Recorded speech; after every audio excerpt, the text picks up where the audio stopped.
नमस्कार मित्रमैत्रिणींनो, जर तुम्हाला आपल्या चॅनलवरच्या कथा आवडत असतील तर लाईक करत जात जा आणि चॅनलला सबस्क्राईब करून बाजूची घंटी दाबा आणि ऑलवर सेट करा. म्हणजे जेव्हा जेव्हा मी नवीन व्हिडिओ किंवा कोणतीही नवीन पोस्ट अपलोड करेन तेव्हा ती सगळ्यात आधी तुमच्यापर्यंत पोहोचेल. धन्यवाद. तर वळूया आपल्या कथेच्या पुढच्या भागाकडे. जिनू, कोणाची असेल रे ही कार? रुद्र बोलला. माहीत नाही. जिनू एकटक त्या गाडीकडे पाहत बोलला, जणू काहीतरी विचार करत असावा. इतक्यात मीता पण धावत तिथे आली आणि आत्ता त्या मर्सिडीजचं दार उघडलं गेलं आणि त्यामधून तो उतरला. हो, तोच, द अमित राज्याध्यक्ष, एकदम स्टाईलमध्ये. आणि त्याला पाहून इथे जिनूच्या चेहऱ्याचा रंगच उतरला. प्रिन्सेसच्या चेहऱ्यावर मात्र खूप मोठी स्माईल आली होती त्याला पाहून. अंकल, तिने जोरातच हाक मारली आणि सरळ अमित जिथे उभा होता तिथे धावत गेली. पण इथे तिला तसं त्याच्याजवळ जाताना पाहून जिनूच्या मात्र रागाचा पारा चढला होता. आता पुढे. प्रिन्सेस थांब. जिनू रागातच बोलतच होता, पण ती थांबते कुठे? ती तर विजेच्या वेगाने धावत गेली अमितजवळ आणि त्याने पण तिला पटकन उचललं आणि छातीशी कवटाळलं. अमितला आधीपासूनच ती आवडत होती, पण आज मात्र त्याच्या डोळ्यात अश्रू होते, कारण आज तो त्याच्या मुलीला मिठीत घेऊन होता. काय करू अन काय नको असं होत होतं त्याला ह्या क्षणी. तिला कुठे ठेवू अन कुठे नको असं वाटत होतं. त्याने आता तिला गाडीच्या बोनेटवर बसवलं. तिचा चेहरा हाताच्या ओंजळीत पकडला त्याने आणि पटापट तिच्या पूर्ण चेहऱ्यावर किस करू लागला तो. ती मात्र पूर्णपणे गोंधळून गेली होती. हे काय चाललंय काहीच कळत नव्हतं तिला, कारण त्याच्या डोळ्यात अश्रू होते आणि ओठांवर स्माईल. एवढीशी पोर ती, तिला बिचारीला काय कळणार होत्या त्याच्या भावना. आता ह्या क्षणी त्या बापाच्या हृदयात काय उलथापालथ होत होती तिला कसं कळणार होतं. ती एकटक त्याच्याकडेच पाहत होती. अंकल, काय झालं तुम्हाला? तुम्ही रडताय का? ती तिच्या इवल्याशा हाताने त्याचे अश्रू पुसत बोलली. तसा त्याने तिचा हात हातात घेतला आणि त्यावर किस केला. प्रिन्सेस, आज तुझा हा अंकल ना खूप खुश आहे. खूप म्हणजे खूप खुश आहे, तो हसून बोलला. तशी ती पुन्हा त्याच्याकडे प्रश्नार्थक पाहू लागली. पण मग जर तुम्ही खूप खुश आहात तर मग रडताय का? तिने निरागसतेने विचारलं. तसा तो गालातच हसला. ओ, हे तर आनंदाचे अश्रू आहेत, तो हसून बोलला. यू मीन हॅपीवाले? तिने पुन्हा क्यूटपणे विचारलं. तशी त्याने हसून हो मध्ये मान हलवली. मग ठीक आहे, ती पण छान स्माईल देऊन बोलली. सर, जिनूचा रागीट आवाज त्याच्या कानांवर पडला तसं त्याचं लक्ष जिनूवर गेलं. तेच डोळे, तसंच नाक, केस पण तसेच, रंग पण तोच दुधाळ आणि नजर पण तीच भेदक. ज्युनियर अमित राज्याध्यक्ष आपल्या समोर उभा आहे असं वाटलं जणू त्याला. अमित एकटक त्याच्याचकडे पाहत होता आणि त्याला पाहून त्याच्या चेहऱ्यावर एक खूप मोठी स्माईल आली होती. अमित त्याच्याजवळ गेला आणि गुडघ्यावर बसला. डोळ्यात पुन्हा आसवं जमा झालेली, कारण आत्ता जो चिडचिड करणारा मुलगा त्याच्या समोर उभा होता तो त्याचाच अंश होता. हे हाय जिनू, अमित त्याच्या गालाला स्पर्श करून बोलला. तसा जिनू 2 पावलं मागे सरकला. अमितला वाईटच वाटलं, पण त्याने स्वतःला सावरलं. जिनू, अमितने पुन्हा त्याला आवाज दिला, पण जिनूने तोंड फिरवलं आणि तो प्रिन्सेसच्या जवळ गेला. त्याने तिला जवळ ओढलं आणि आता त्याने अमितवर एक जळजळीत कटाक्ष टाकला.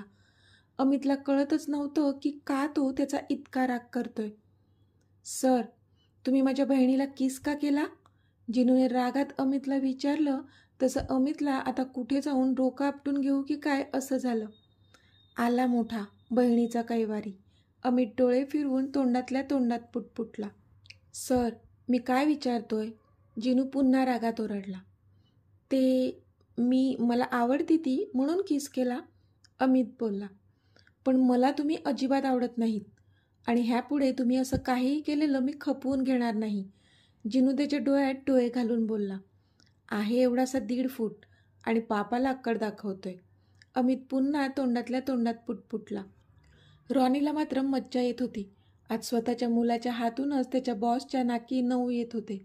जे कोणाला शक्य नाही ते काम त्यांचा मुलगाच करून दाखवत होता आणि म्हणून रॉनीला खूप जास्त हसू येत होतं. आता अमित जिनूला ह्यावर काय उत्तर देणार त्याआधीच प्रिन्सेस बोलली, पण दादा, मला आवडतात हे अंकल आणि त्यांनी मला केलेले लाडसुद्धा आवडतात. प्रिन्सेस बोलली तसा जिनू शॉक झाला, तर अमित मात्र ओठांच्या कोपऱ्यात हसला. प्रिन्सेस, तू गप्प बैस, मी बोलतोय ना. जिनू आता प्रिन्सेसवर रागावला होता, पण स्वतःचा हट्ट मात्र सोडत नव्हताच. So sir, please stay away from my sister. Jinu अमितच्या डोळ्यात डोळे घालून त्याच्यासमोर त्याचं चाफेकळी बोट नाचवत बोलला.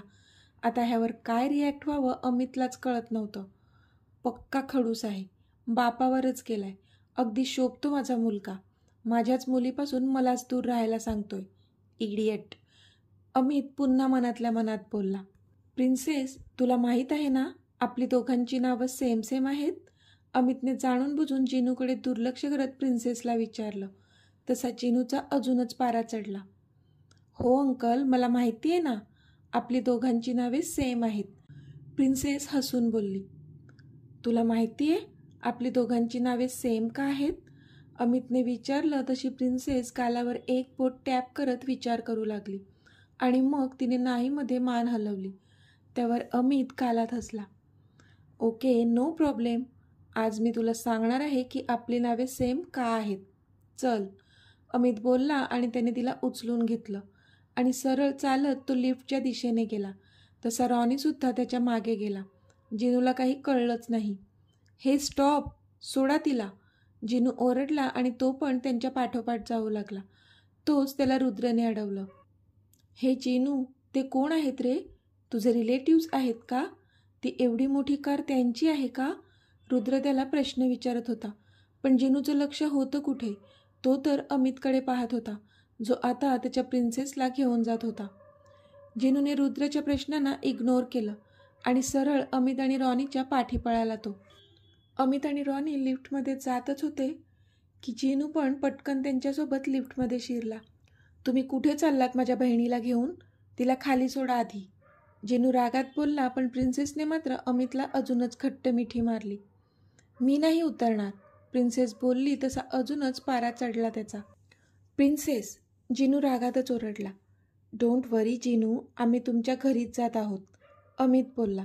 तसा मग जिनू शांत झाला. आमच्या घरी का? जिनूने विचारलं.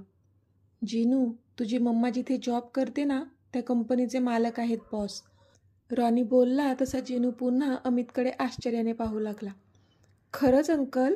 प्रिन्सेसने विचारलं. तशी अमितने हसून होमध्ये मान हलवली, पण जिनू पुढे काही बोलणार त्याआधीच लिफ्ट थांबली आणि ते सगळे बाहेर आले. रॉनीने दारावरची बेल वाजवली आणि दार उघडण्याची वाट पाहू लागला. जिनू मात्र अजूनही अमितकडे खुनशी नजरेने पाहत होता, कारण अजूनही अमितने प्रिन्सेसला उचलून घेतलं होतं. अमितने मात्र एक सुस्कारा सोडला. ओ गॉड, ह्याचा इतका राग बघता जेव्हा ह्याला कळेल की मीच ह्याचा पप्पा आहे, हा काय करेल? अमित मनातच देवाला सांगत होता. आता दार उघडलं होतं आणि समोर आशू होती. थोड्या वेळासाठी आशू आणि रॉनीची नजरानजर झाली, पण फक्त थोड्याच वेळासाठी, कारण मागे अमित उभा होता. म्हणून रॉनीने लगेच तिच्यावरून नजर हटवली. ते जान्हवी मॅम, रॉनी बोलतच होता की आशू पटकन बोलली. प्लीज आत या. मासी, मम्मा कुठे आहे? जिनू पटकन रॉनीला क्रॉस करून आत गेला. बेलचा आवाज ऐकूनच जान्हवी बाहेर आली होती. मम्मा, हे तुझे बॉस आहेत का? जिनूने क्षणाचा विलंब न लावता तिला प्रश्न केला. तशी ती समोर अमितकडे पाहू लागली, पण त्याने पण नकारार्थी मान हलवली. जणू तो तिला हेच सांगत असावा की बाबा तूच काय तर समजाव ह्याला. हो, जानू बोलली. तसं जिनू एकदा जानूकडे तर एकदा अमितकडे पाहू लागला. पण मम्मा, जिनू काही बोलतच होता की जानूने त्याला थांबवलं. जिनू, आपल्या घरी पाहुणे आले आहेत, तू जरा वेळ शांत बसून घे बाळा, जानू बोलली. तसा मग जिनू पण शांत झाला आणि समोरच्या सोफ्यावर जाऊन बसला. प्रिन्सेस मात्र अजूनही अमितच्या मांडीवर बसली होती. रॉनी, अमितने आवाज दिला. तसे रॉनीने त्याच्याजवळ असलेल्या बॅग्स अमितकडे दिल्या. प्रिन्सेस, हे तुझ्यासाठी. त्याने एक बॅग प्रिन्सेसच्या हातात दिली. Wow, chocolates? प्रिन्सेसने आनंदाने उडीच मारली, कारण त्या बॅगमध्ये भरपूर चॉकलेट्स होते. जिनू मात्र तिच्याकडे रोखून बघत होता. जिनू, हे घे, हे तुझ्यासाठी. अमितने एक बॅग त्याच्यासमोर धरत विचारलं, पण जिनूने मात्र तोंड फिरवलं. जिनू, जानूचा धारधार आवाज आला तशी मग त्याने ती बॅग हातात घेतली आणि आता तो त्या बॅगमध्ये काय आहे ते पाहू लागला.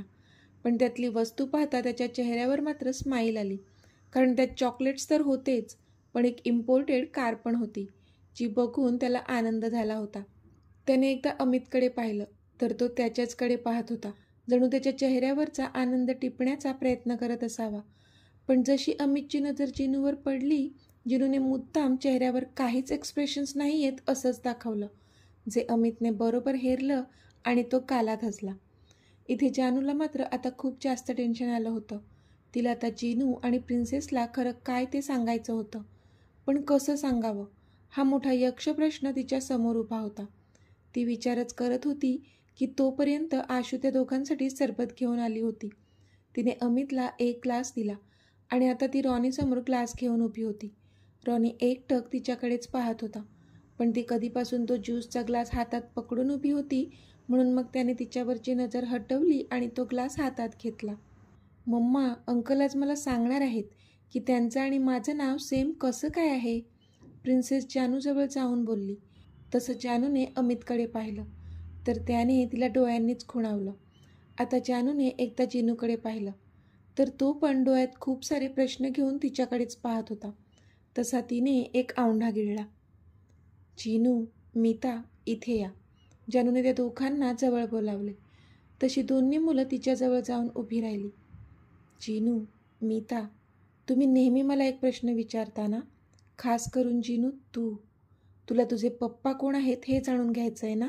जानू जिनूच्या डोक्यावरून हात फिरवत बोलली. तसा तो तिच्याकडे पाहतच राहिला. त्याला क्षणात तो दिवस आठवला ज्या दिवशी त्याने ह्याच गोष्टीवरून तमाशा केला होता, आणि जानू पण त्या दिवशी किती रडली होती हे आठवूनच त्याला कसं तरी झालं आणि त्याने पटकन जानूला मिठी मारली. नो मम्मा, मला नकोयत पप्पा, मला फक्त तू हवी आहेस, जिनू रडकुंडीला येत बोलला. तसं जानूच्या काळजात चर्र झालं. तिने त्याला अजूनच घट्ट मिठी मारली. हो बाळा, मी तर आहेच तुमच्यासोबत, पण आत्तापासून तुमचे पप्पा पण तुमच्यासोबत असणार आहेत, जानू बोलली. खरंच मम्मा, प्रिन्सेसने गलबलून विचारलं. तशी जानूने होकारार्थी मान हलवली. मम्मा, कोण आहेत आमचे पप्पा, जिनूने डोळ्यात प्राण आणून विचारलं.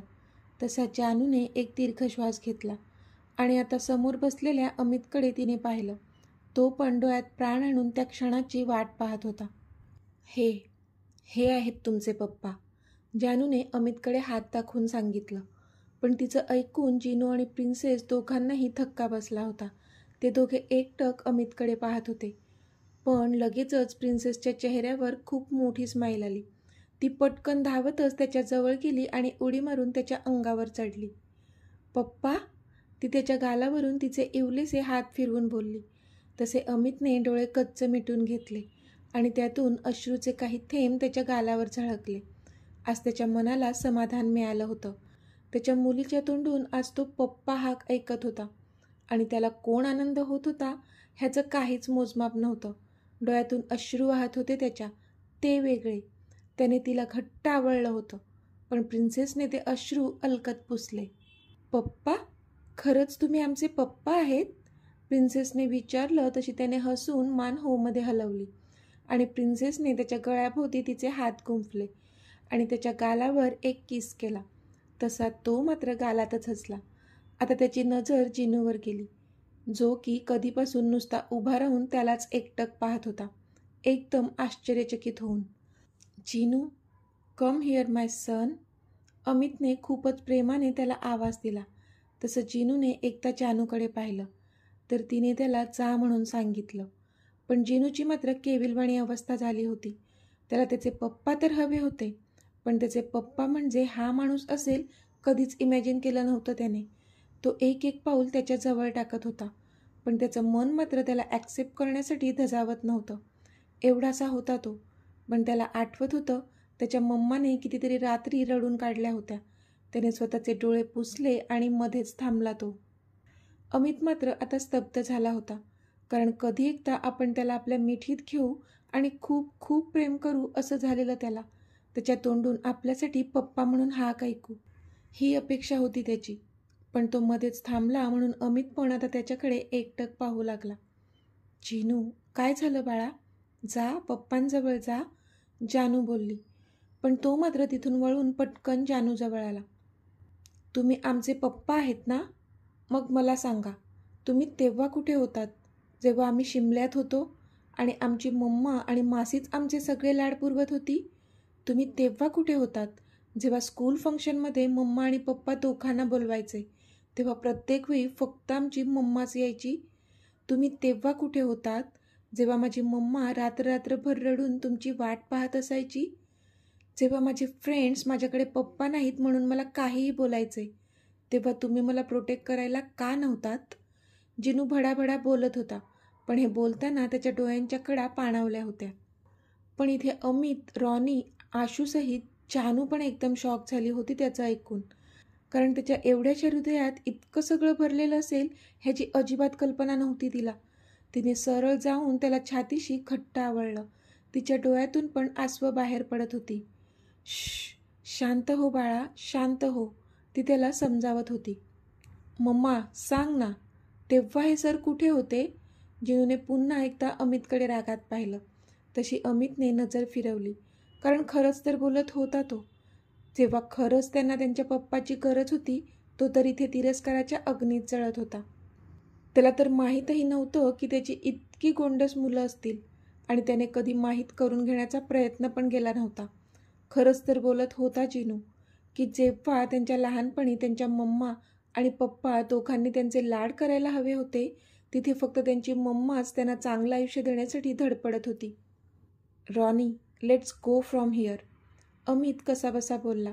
त्याने स्वतःचे अश्रू उलट्या हाताने पुसले आणि तो तिथून जायला निघाला.